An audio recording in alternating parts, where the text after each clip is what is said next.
Hello, guys. Welcome to BJ Security Command. Today's an exciting day. I'm switching things up a bit. Today, we don't have a student, but we have someone who's already in the industry, but who came to the industry as a foreigner. So we have a bit of, coming into this conversation from a different angle. And then this person has a vast amount of experience in the industry. He's going to talk about himself, the job he does, and I'm going to tell you how I think he has lots of resources that you can tap into and knowledge, right? So without delaying, probably I'll ask who this mysterious person is to tell us about himself, what he does, how he got into this country, and how he got himself to where he is. So probably just going to tell us everything about himself. So please, can you go ahead and just tell us who you are? Hey, Joshua, thank you very much for having me. I'm very excited to be part of your podcast, and I'm looking forward to see how I can impact the life of immigrants in this country. So let me tell you a little bit about myself. I was born and raised in Mexico City. I started my career in cybersecurity out of luck. I think because I started around 2001 when I got my first Linux, my first computer where I installed Linux and I started playing with it. And then I was building servers for like Apache or an email for a job that I used to have. Like I was a operator in a site for a telecommunication company back in Mexico, and I got hacked. So like I want to learn how to do that. Actually, I saw the guy inside the computer, like my server, and I couldn't do anything because I mean I was very new to the job, right? I was a noob at that point, and so I want to be part. Like I want to know how to do this. So I decided to become a professional hacker, and this is back when being a pen tester wasn't cool enough. Like it was actually like a bad thing. Like you're a criminal, you're a hacker. So I went to school. I have a computer science degree. I started working as a pen tester in a small company in Mexico City as a I was, I think, employee number 7, and it was a lot of fun. Like we did like pretty cool stuff, and we broke a bunch of things because there wasn't a lot of legislation. Like there wasn't a lot of laws, and people didn't know what to do things, how to do things, and what to expect. Like the whole industry has evolved a lot to the point that we now have like universities with career degrees, with the security degrees, and we have laws, and we have processes, and red teams, and blue teams, and all these different infrastructure that exists now in companies, right? Like that they become a need. Wow. So I was working on that, and I really like it. I did a lot of different things. I did penetration testing, forensics, fraud investigations, different kind of things. But I didn't see myself in Mexico because I didn't have the right opportunities there, and for my skill set. That's why I kind of start looking into how can I, go somewhere else where my skill set can be actually more appreciated or even understood. So I ended up in the US because I got a reference. So this is the first point of importance, like networking. Someone from my school actually called me to be part of in that time it was KPMG. So I moved from Mexico City to Houston to work as a pen tester for KPMG. So I did that. It was also very fun, but the industry completely switched. I was now working with oil and gas compared to Mexico, that it was mostly like services and manufacture. Okay. I did that, and I worked there for 4 years, where I did I did penetration testing, security audits like NERC on SCADA networks, that kind of stuff. I just went with the flow, and I was traveling a lot. And I decided to leave that company because the whole process of sponsorship a green card was not completely there. It wasn't there for me. Okay. I mean, it was there, but not the way I wanted. Okay. So it was going to take me like 6 years for that company to help me with the green card process. So after working a lot, like trying to leave, it was very difficult because Texas and Houston in this case didn't have also most of the companies there are like, when it comes to security, now it has changed. This is like 2014, I think. Yeah, I think. Oh, well, it's been a while. So it was like 2000. I need to remember. I don't remember the dates. I'm not really good with it. But the thing is that I was trying to go to another company that will help me with my green card. right? And most of the calls, they will just start with, hey, do you need a sponsorship? I like, yes, I'm an immigrant. And they're like, That's well, like, I'm not gonna that's like waste your. deceiving you, Yeah, they just want to Yeah, sway no, you no. I into it. mean, it's also their time that they're wasting, right? Because if Yeah. they love me, I mean, they couldn't hire me because they don't sponsor. Yeah. So actually, that happened in one interview. The guy was very excited, like, yeah, oh, I forgot to ask you this. He's like, do you need sponsorship? I'm like, yes. Oh, I'm so sorry. Like, I just wasted your time. Yep, it is what it is, right?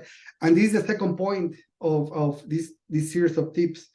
Then I was kind of like in desolation at that point. I interviewed like with 20 companies at that point. I'm in Houston and also in the Bay Area. Now, the Okay. problem is that I was a consultant, Okay. right? So I was trying to switch industries. I was trying to stop being a consultant to go to like tech industry in this case, Okay. to another industry. So it's very difficult because the whole perception of a consultant is that is someone that knows a lot about things, but they has no it's very shallow. There's no deepness in Okay. that knowledge compared to someone that works in the industry. That person may own a whole system. He knows all the details, but it's not very broad, their knowledge, right? So they Right. are focused only on identity and access management, Mm-hmm. vulnerability management, whatnot. Mm-hmm. And a consultant, no, it has no ownership because it just goes for the project, delivers a report, gives a bill, and moves to the next project, right? Right. So that was kind of difficult, how to break that part. So I remember that I helped someone, another teammate in Silicon Valley. That person, I was still Houston. I worked remote, and this person, he left KPMG and he called me like, I'm joining as a director of this startup, and I want you in my team. I'm like, yeah, of course. Like that was my last train, right? Yeah. So because also I was in this position where my visa was running out. So the H-1B. I have H-1B, so you have 3 years, and then you have to renew it. I got you. So no one is gonna, like, if you want to switch jobs, you at least need to have like 2 years left in your visa. So I was in that small window that I needed to find it, or it was going to be extremely difficult for me to switch. And I was or you go lucky. back So to I met this Mexico. guy.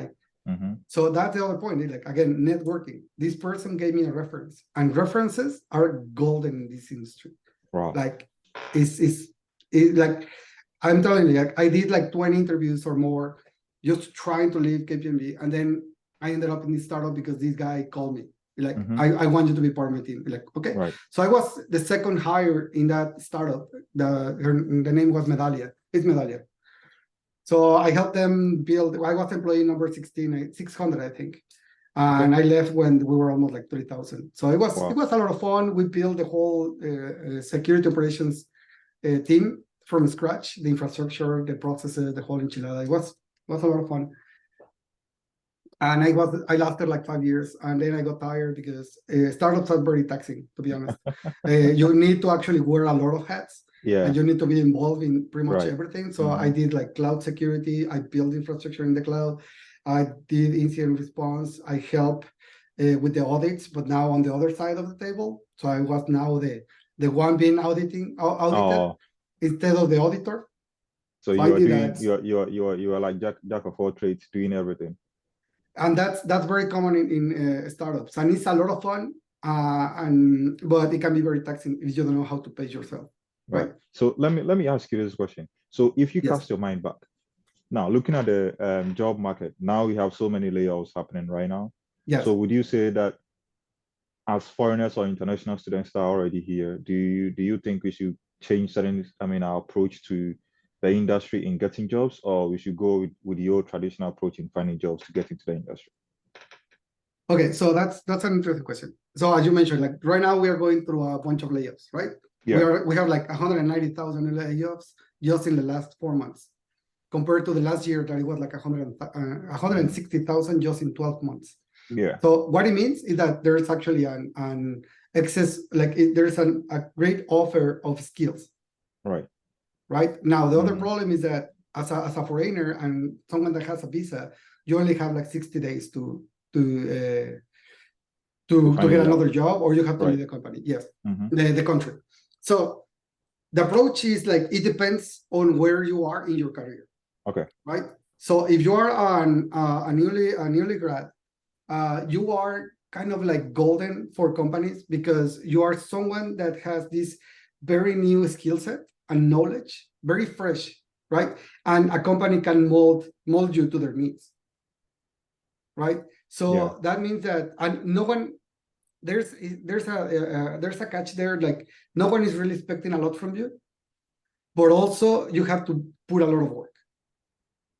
So the answer is like, again, like if you are lucky enough to have an internship, work hard to keep it, network, no, make your name be known by not Okay. only your the person that is training you, but also by other teams.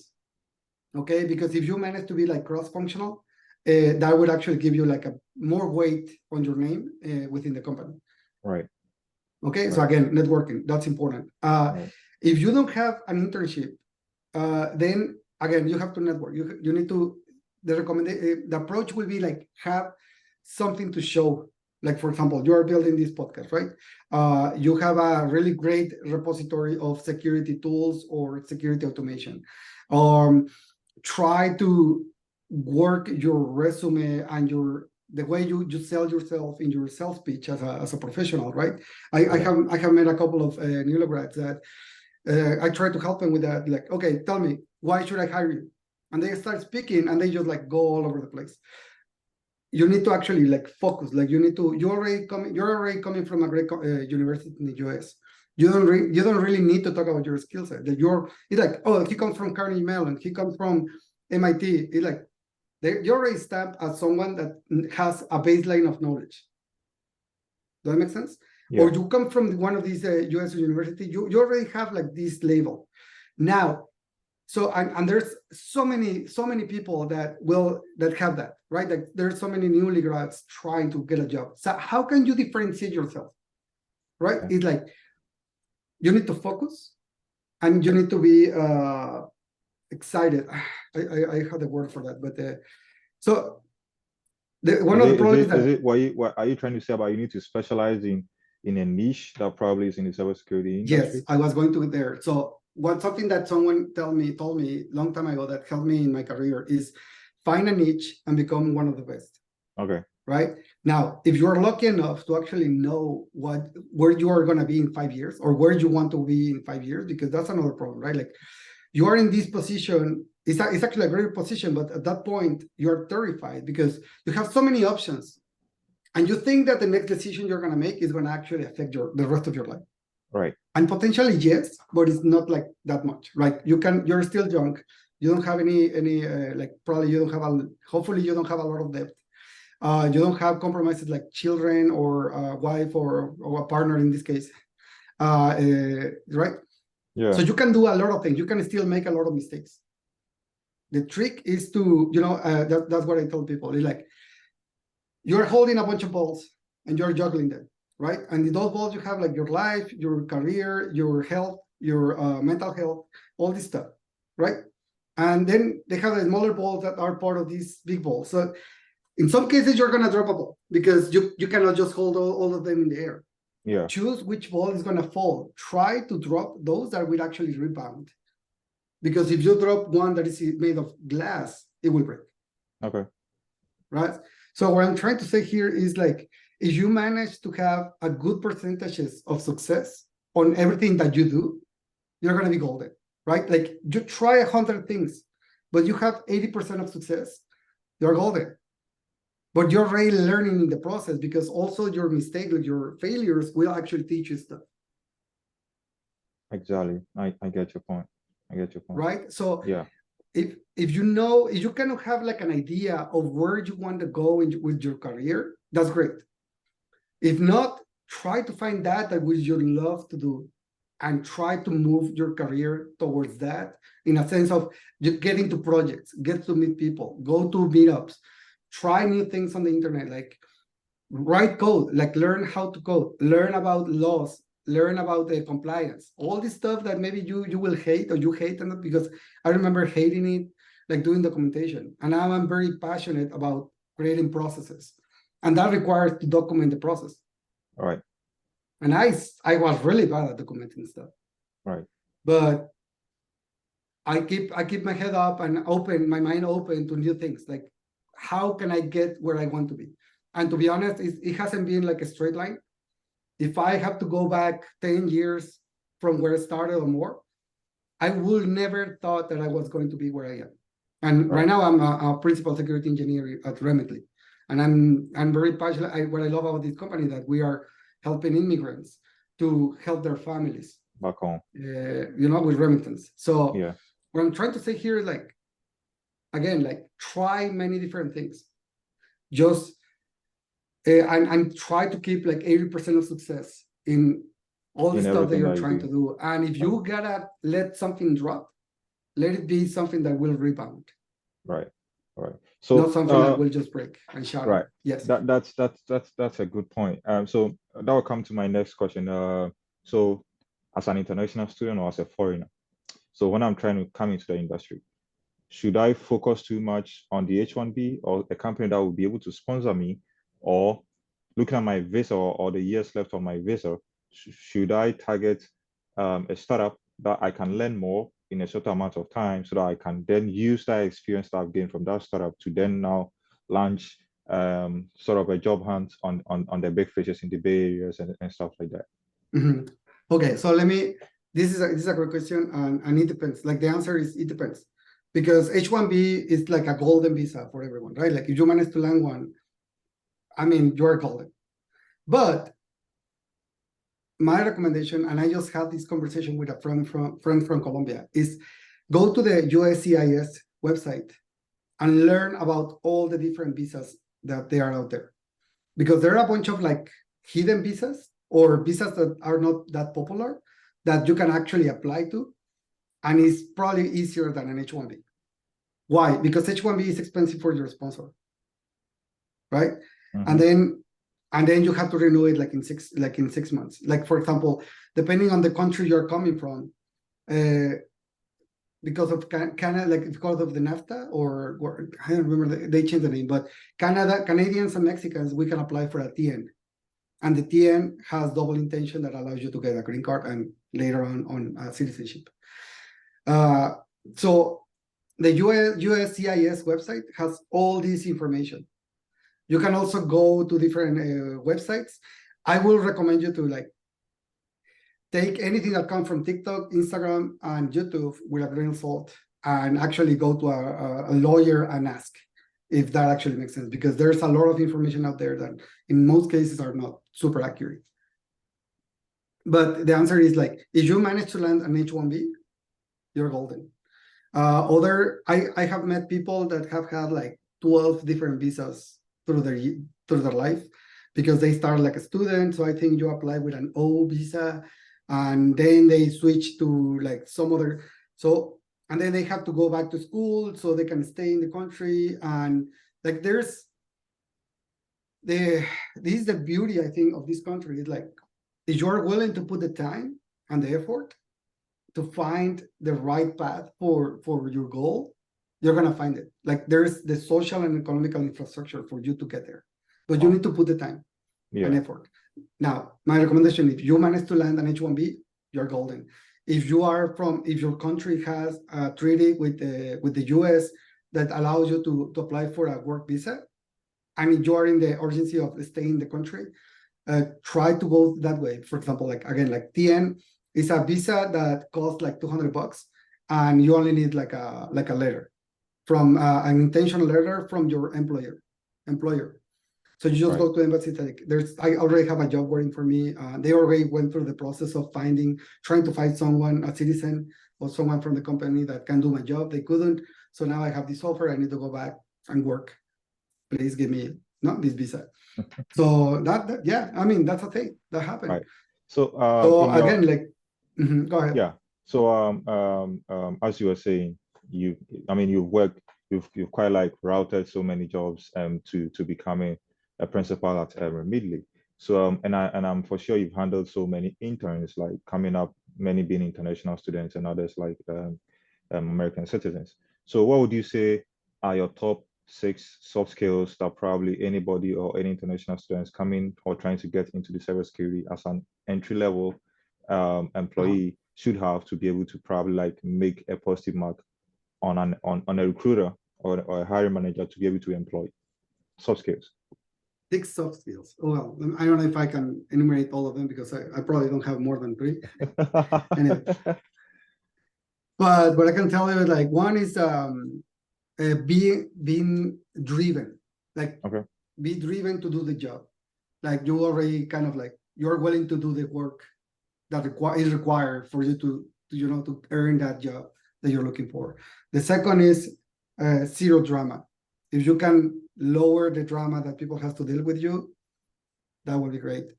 Because there's a lot of ego, like in cybersecurity, like there are really smart people that are very competitive and they like to be right, but not always is the best thing, right? The other is empathy, being able to understand that where an engineer is coming from, in the sense of, okay, they have a deadline, they have to deliver a project, and security has switched, or that's my perception, and that's where I found passionate about. I'm very passionate about security. It's like security has switched from being like the gatekeeper into becoming an enabler for engineers. And what I'm saying enabler is like being able to guide them, to provide them the right recommendations and technical guidance, and even like libraries and code and whatnot and processes for them to keep building amazing things, right? Instead of just saying, no, you cannot do this, it's like, oh, you wanna work on authentication. Don't worry, we already have a process for that. Just connect your application to this single sign-on thing that we already put together, and you don't even need to think about that. You will be compliant, right? So the other is like empathy. Like, how can you connect with the engineer, with the person that is already in distress because they have to comply with security, they forgot to submit the form, like they have to go through a design review and they have to deal with security. Like going through customs is always stressing, right? Yeah. So how, as a security engineer, you can actually provide that peace of mind to the engineer that will know that you are going to help him. You're not going to just block him. The other will be communication skill, like writing abilities. It's just crazy how we suck at documenting stuff. Being able to put whatever's in your brain in a document that is also security focused, like it has security, like it's security focused, but is designed or is written in engineering language. Like like we security guys, sometimes we speak a different language. Yeah. Like we come with compliance and with exploits and acronyms that not everyone knows. So you should not write basic English. That's what you're saying. Even more than that, because it has to sound like you want to do this way. Like, so that's the other soft skill that I found very important. Like, how can you influence people, right? So with empathy, you approach an engineer and understand their problem, and then you have your own goal, right? So understanding their goal, and you manage to connect your goal with their goal and letting them know, like, then communication skills. How can you communicate that they want to do this with you, with your approach, or include your approach into their implementation, so they can still deliver on time, but also do that securely, right? So that become influencing people. And if you learn those soft skills, you're gonna just like skyrocket. Right. So that's how I see it. So let me ask you, so if someone has probably like a 70% soft skill and like a 30 or 25 to 30% technical skills, is that person employable? Oh, yeah, of course, completely. I mean, at the end, this is the thing. You have your skill set is like a set of tools, right? Right. And your tool has a function. For example, you don't try to to nail. You need a hammer to nail a nail. Mm-hmm. But you cannot use a hammer, and probably you can, but you will break everything if you want to unscrew something, right? So I think it's kind of difficult, but once you manage to do it, you're golden, in the sense of, if you understand what are your skill sets and where they can be applied, right? And you manage to market them in the right position, you're gonna be golden. Like anyone is pretty much like, I feel that there's a market for everything. Right.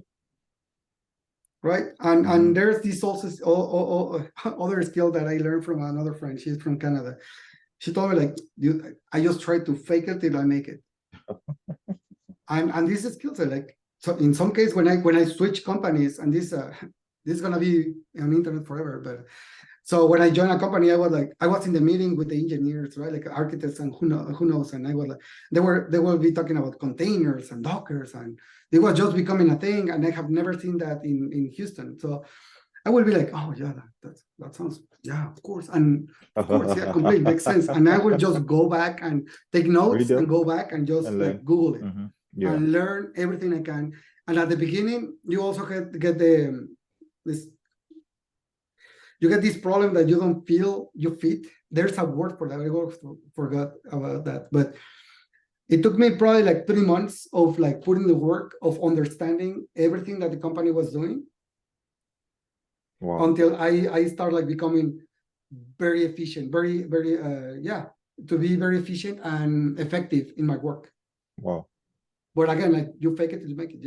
Right now, you know what I'm saying? Like you just learn the things on the fly. You need to be very smart, very quick at learning, and you have to set the right expectation or expectation, the right expectation, and how people perceive you. Good. Right, because you're gonna become the subject matter expert. That's the word. You're gonna become the expert, so people will perceive you as that. How you keep that, even if you are not completely sure about that. So there's a couple of tricks there. Like you can always say, you don't need to have the answer in every meeting. You can always say, you know what, that's great. Let me check. I will come back to you. Honesty. Yes, that's the other one. Like I've seen people trying to BS their way into a company, and then they have like this, and I think that's another question, right? Like certifications. What's up with that? Yeah, so I was coming to that. Coming to that. Yeah. So tell me, do you think now certifications is much important? Like, is your fate in getting into getting an entry level role depends on a certification? Do you think that's very, very much possible, or is highly possible in this day and time? Okay, so this is an interesting conversation I had with someone.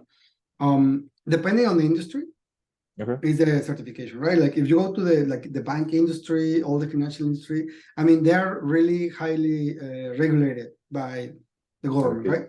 Okay. So those credentials, they matter. Like it's important. Like some companies, like also consultant companies, they need people with certification, and they even become part of your work requirement. Right. Like you need to have them. Like your performance review will be actually like the performance review will be based also in the how many certifications you managed to get during that time. Wow. That's a thing. So it depends on the industry. Now, in some other industry, like the tech industry, I have met people that doesn't even have like a college degree, but they have so much technical knowledge that is just crazy. Like they are full engineers, and they're really effective, and they are like rock stars. So again, I think it depends on where you want to be. Like right, like this is how I say it. Like it's a game, and there's a field. And that field might have snow, or might have a water, or it's on water, or it's on different kind of fields.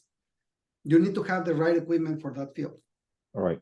And that equipment is your knowledge. It's like your credentials, your education, your skill set, your passion, your communication skills, like all soft skills, hard skills, all this stuff. So if you already come with this equipment, well, try to find the right field for you. Try to play the right game for you.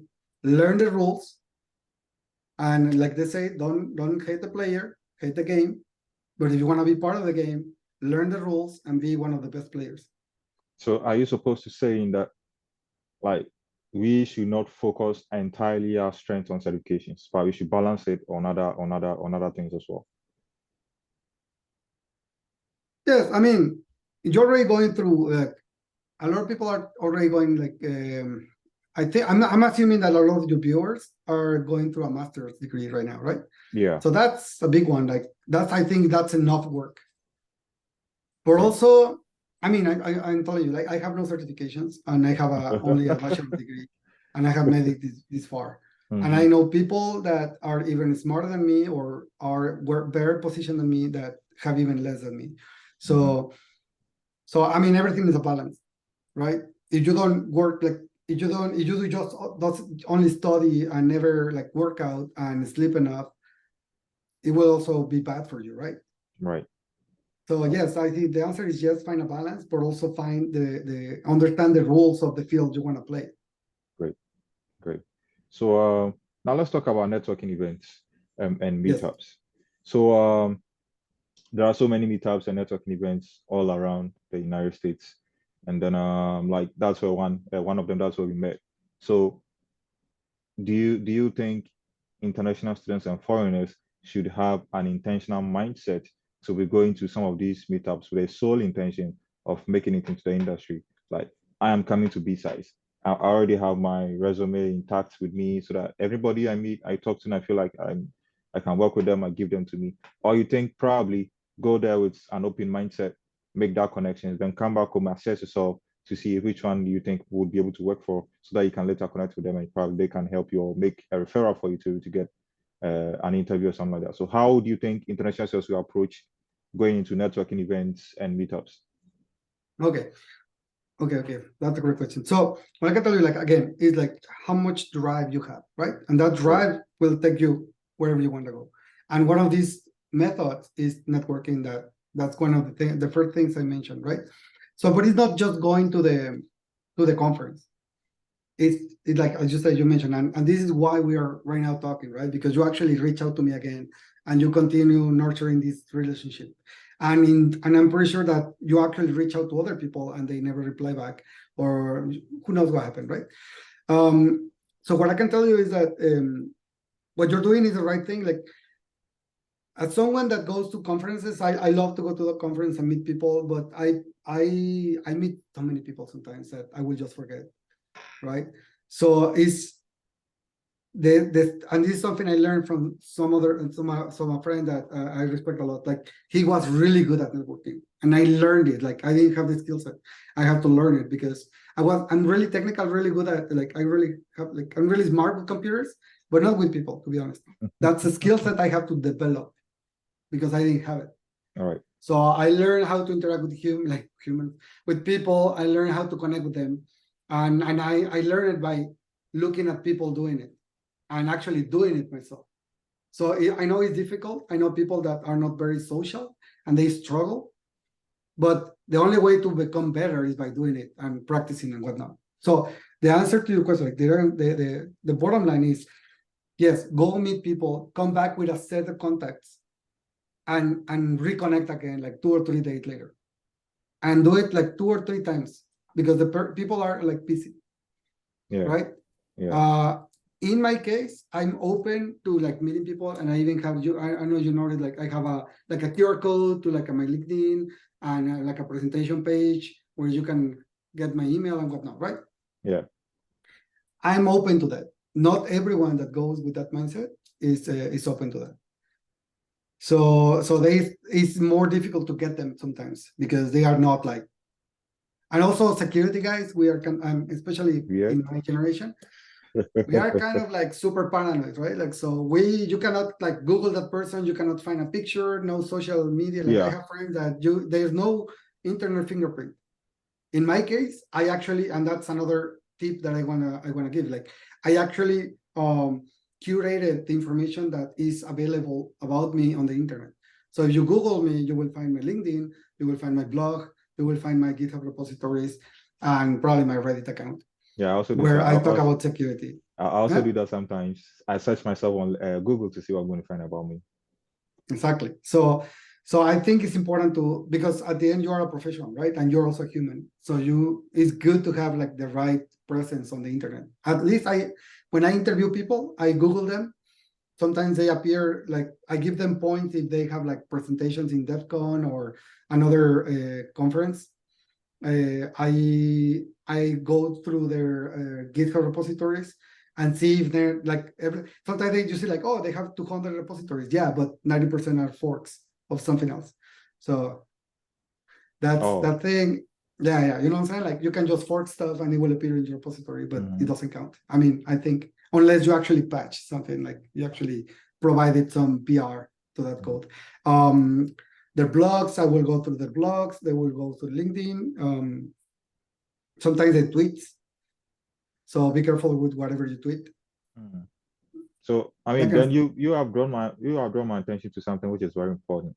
So your online presence can lead you to get a job and can also make you to not getting a job, right? Oh, Because completely. if a hiring manager just pops up your name on Google, just searches your name on Google, and all what he finds is not on security related stuff, but let's say music, it's kind of like a mixed feeling over here because you're trying to, I mean, like you also, you should be curious about security. You should be someone who's very enthusiastic about security, willing to learn about security, but yet your online presence is saying something different. Then I Yes. think that's really bad and you should be changing because your online presence should be telling the same story that you tell about yourself when you are when you try to tell your story in person. So if I'm saying that I'm a champion in DFIR, when someone types my name in Google, probably everything about me should be about DFIR. I think about 80% of them should be about DFIR, and the rest can be my interest or anything else. Do you have anything to add to that? Okay. So my answer to that is like, in my personal opinion, when I look at someone and they actually have something else, I actually give them extra points because Okay. we are still human. Like we Okay. are people, right? Right. Why? And I'd rather work with someone that has another hobby, at some hobby, and they are passionate about something else, than just someone that can only talk about security. Okay. Okay, because again, like we're human, you can always learn something from the people right around Right. you. And sometimes you already know that part of security, so what else you can learn from that person? Now if I so yeah, so it's good to have like a balanced image of, I think, even the resumes I've seen, I have seen people putting like and even a resume has a section that says hobbies and interests. And they like, oh, I'm a killer cookie of fajitas. I can do like killer fajitas. And I'm really passionate about Pokemon. And I'm level 75 in Pokemon Go, who knows, right? And then you're like, oh, tell me more about Pokemon Go. You're like, oh, yeah, no, I actually went to Chile and I found this rare Pokemon that, you're like, oh, that's actually give them kudos. In my book, right? Oh, It's yeah. not that you don't, I mean, security, like this, again, like this is a very important thing. Like, right now, you are in this moment in your life that has so many options that is terrifying.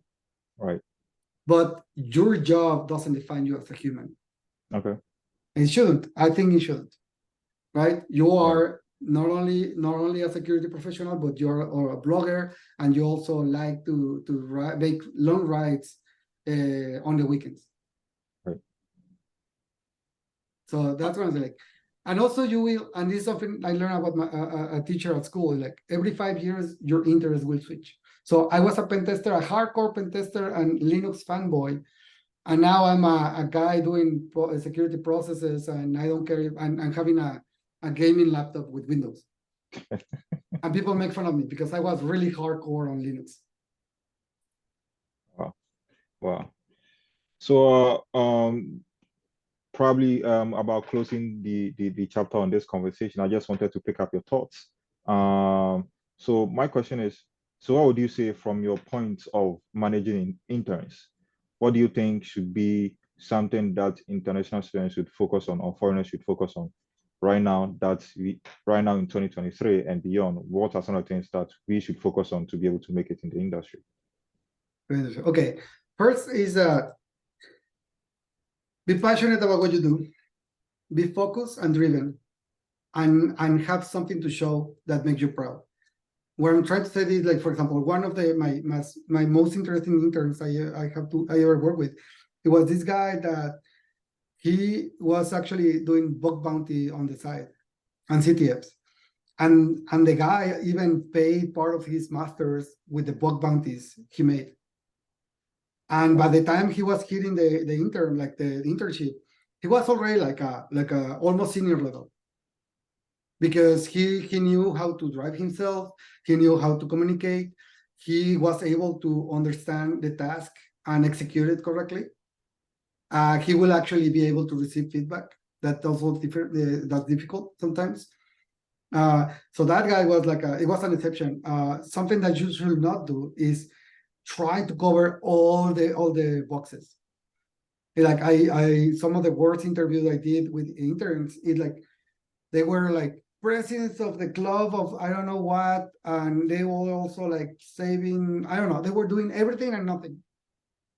And they weren't able to actually articulate their skill set. Mhm.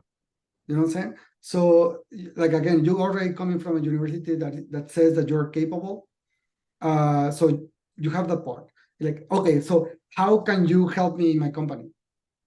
I have this vulnerability management problem. What can you add to what value can you add to that? Like, you have any like experience on that? Or do you have ideas? Like, have you read something about that you can actually implement in the company? You know, you don't really need to have experience, because it's going to be very difficult for you to have experience. But if you can continue a conversation on the subject, that will give you extra points.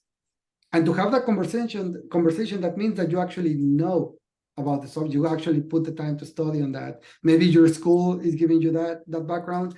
Maybe you love to read blogs and tweet stuff, and who knows, right? So that's one thing. Yeah, you to have the focus not being everywhere and nowhere. Right. So and it's a very important thing. Like, when you are doing an interview, you can actually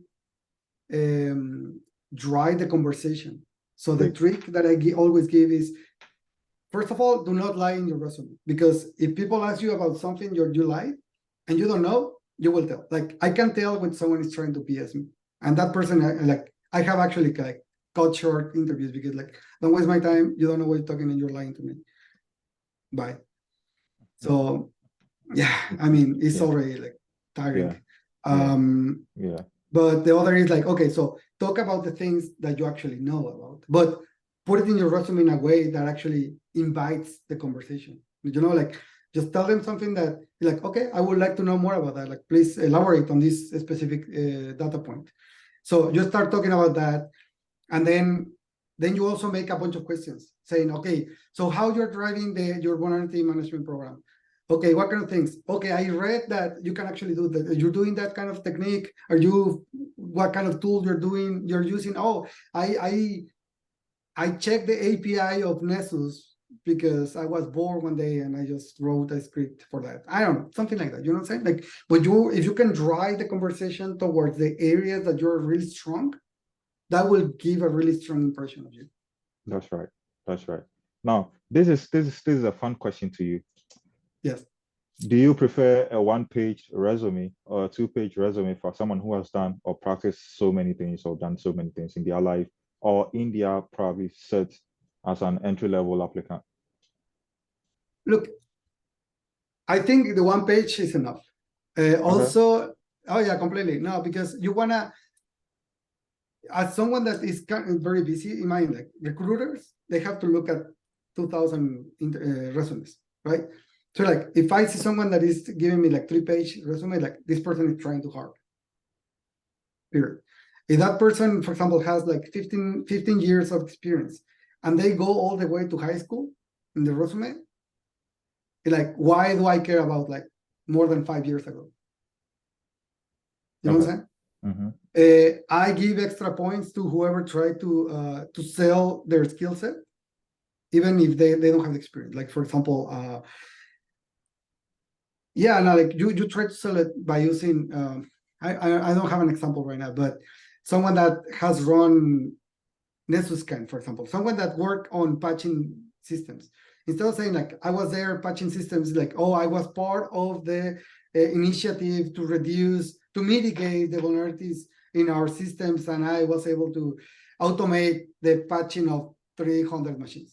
Right. And it means that it wrote a script that will run and with certain credentials, and you know what I'm saying? So Yeah. that also means that they have like this skill set to present things. Right. So I'd like to pick your thoughts, the final words to our audience and viewers. What do you have for them as the final words so that they can go and then maximize their input and just go and carve their niche or create their paths for their way to cybersecurity. So what's your final words to everybody watching us today? My final, sorry, Words. can you repeat that? Yeah. My final I'll words ask, is your final words. Yeah. I would say that believe in you. Okay, Yeah. you already made it all the way here. So that's giving you a point, like you already made it here. You're already finishing a degree in a school, in a different country with a different language. So you're already strong enough. You already have that to move forward and make it in life. Okay, don't doubt of you. Like failure is just part of life. Learn how to fail quickly and move on, because that will happen constantly. Okay, the failure doesn't define you. It actually makes you stronger if you actually learn from your failures, and just keep it up, like keep grinding it, because there's a piece of that American dream for you if you are willing to put the time and effort. Right. So thank you very much, Adrien. Please, this is Adrien from Remitly, so security principal, security engineer from Remitly, and it's a pleasure to have you on my channel today to teach us the way forward and what the industry requires of us as international students and foreigners to be able to make it in Dutch. I really appreciate your time, and probably I'll talk to you next time. Thank you. Right. So Adrien, if anybody wants to reach out to you, but first of all, let me ask you, can anybody at all reach out to you by mentioning my name as a reference for a referral? Because I mean, you said in an interview that you are connected to so many people, you know so many people in the Bay Area. So can anybody from my network reach out to you for a referral in the first place? Yes, I mean, yeah, they can reach out to me if they're. I cannot promise anything, but Yeah. I'm happy to look at their resume and give feedback, and probably give some advice and pointers. Why not? Why not? Let's help each other. They can reach out to me in LinkedIn. You can look for me at Adrien Puente Z, and it's pretty much like IN/Adrien Puente, and then in Twitter is CH0KS. And my blog is jacarandas.com. So feel free to reach out to me. I'm happy to help. So promises. No Thank promises. you, But don't forget to like and subscribe to this exactly. channel, okay? Yeah. And share it with your friends. Put it Yeah. everywhere, LinkedIn, Twitter, Instagram, all the places, okay? Let's spread the word how to make it in this country. Thank you very much, Adrien. Thank you.